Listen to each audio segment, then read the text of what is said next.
Hi, I'm Rita from Rooted in Language. Science of reading reveals this key understanding. The oral language system, listening and speaking, are naturally occurring abilities. But literacy, reading and writing, are learned abilities. Listening and speaking develops a connection between sound and meaning. By the time children are of an age to learn literacy, they have a great deal of language knowledge, a large vocabulary, and most of the grammatical structures they will need. Language is learned and stored primarily in the left hemisphere, and it is expressed in speaking and understood through listening. But once literacy instruction begins, the brain begins to change. Reading and writing skills are learned through what scientists call neuroplasticity.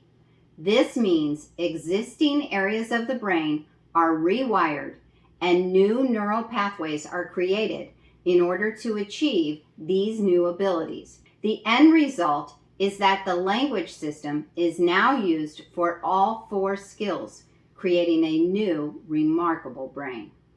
So, what does the science of reading show us about reading and writing? The brain is a highly complex system, and I am not a neuroscientist. So, I'm going to show you a very simplified model of what happens in our brains when we gain literacy skills. The adult reading brain uses three main areas of the left hemisphere: the word form area for fast word recognition and automatic spelling patterns, the phonological processing area for activating word recognition or connecting to speech sounds, the semantic and comprehension area for word meaning, including its grammatical usage. These three regions are connected by robust information highways that are constantly communicating. So how does this happen? Let's start with the new reader. When learning to read print, the brand new reader and writer uses both the right and left occipital lobes. These lobes are the visual and visual association areas of the brain. They are used for facial and object recognition, and they are now being introduced to letters. So over time, activation settles into just the left hemisphere. But at first, learning these new literacy skills requires a lot of motor processing, cognitive processing, and neural activity on both sides of the brain. Once skills are highly practiced, a new neural pathway becomes streamlined and efficient. Less cognitive work is required, and a specialized region is formed. And it now connects quickly and efficiently with the phonological system for automatic sound-to-letter connections. Once sound-to-letter connections are fully established, this word form area of the brain is primed to learn new spelling patterns after only a few exposures, allowing proficient readers to learn thousands of words as they read, further reducing their cognitive load. Remember, speed with accuracy is the goal, and this happens with repeated practice over many years.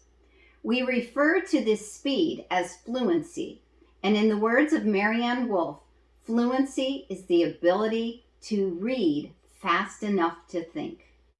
Before obtaining fluency, reading is too slow and too laborious, and comprehension is compromised. The second large activated area also begins in both hemispheres, but is more robust in the left hemisphere. The temporal and parietal lobes have key structures for processing sound and for integrating phonological or sound information.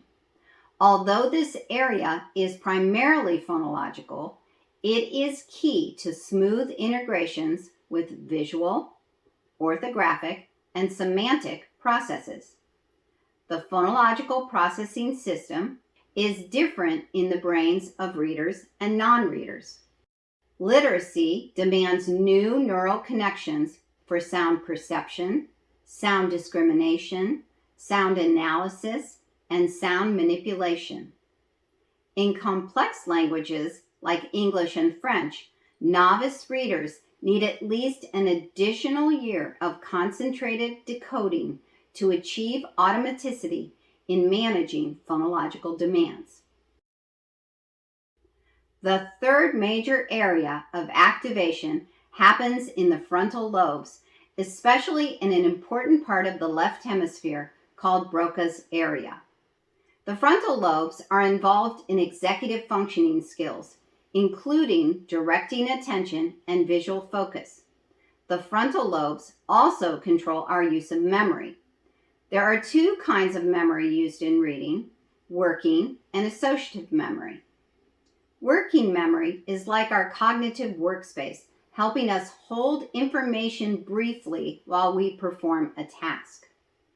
Associative memory helps us recall information that has been stored in long-term memory, aiding in our comprehension. As I said, the frontal lobe houses an important language region known as Broca's area. Broca's area connects phonology to word knowledge known as semantics. Semantic knowledge includes not only knowing words, but knowing an entire neighborhood of information about words. This network of knowledge contributes to reading fluency because the more we know about a word, the faster we access it. Both frontal lobes also manage our syntactic language system, or our grammar knowledge, but the left hemisphere manages an additional skill called morphological awareness, or our understanding of how words are built. This entire region is relied upon to connect how words are built with what they mean and how they are used in sentences. So the science of reading can help us appreciate this. All of this new growth, these new abilities, and these new connections happen within a few years. But also, we can appreciate this. It does take years, maybe even decades, to master.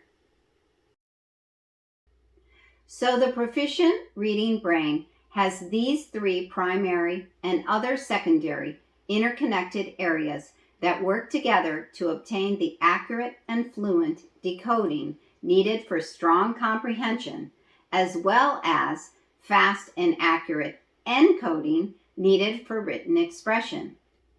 This is, on average, a 3-year process that is learned on top of 5 years of oral language development. Once literacy begins, all 4 modes of language develop together, each influencing the other, all entwined with working memory, our temporary workspace for managing information about letters, words, and eventually text, and our executive functioning skills, which allocates our attention and cognitive perseverance. Reading and writing fluency gives time and space for both of those skills. All are needed for reading comprehension and higher level composition. I have been giving you averages, but remember, the struggling learner will need much more time and space and practice to reach a level of proficiency. Science tells us all of this. Then further research tells us what we should teach. We need to teach phonological awareness, sound to letter connections, word structure, grammar, and vocabulary. Research tells us that the ability to process sounds and then words efficiently and accurately is foundational for acquiring literacy proficiency. Research also tells us how to begin. More kids learn to read with ease when we begin with explicit phonics instruction, layering in orthographic or spelling pattern knowledge. Instruction also layers in morphological knowledge about how words are built using prefixes and suffixes. This information should be taught explicitly and systematically so kids can learn more easily. Research also informs us that starting with the oral language system with sound and then connecting to the orthographic system, letters, actually matters. We are teaching kids in a manner that follows how the brain organizes information, since sound triggers all meaning at the word, morpheme, and sentence or grammar levels. Research also informs us that writing matters and that engaged learning involves usage, so we must teach reading and writing together. We know that proficiency levels must hit a given threshold in order to obtain fluency.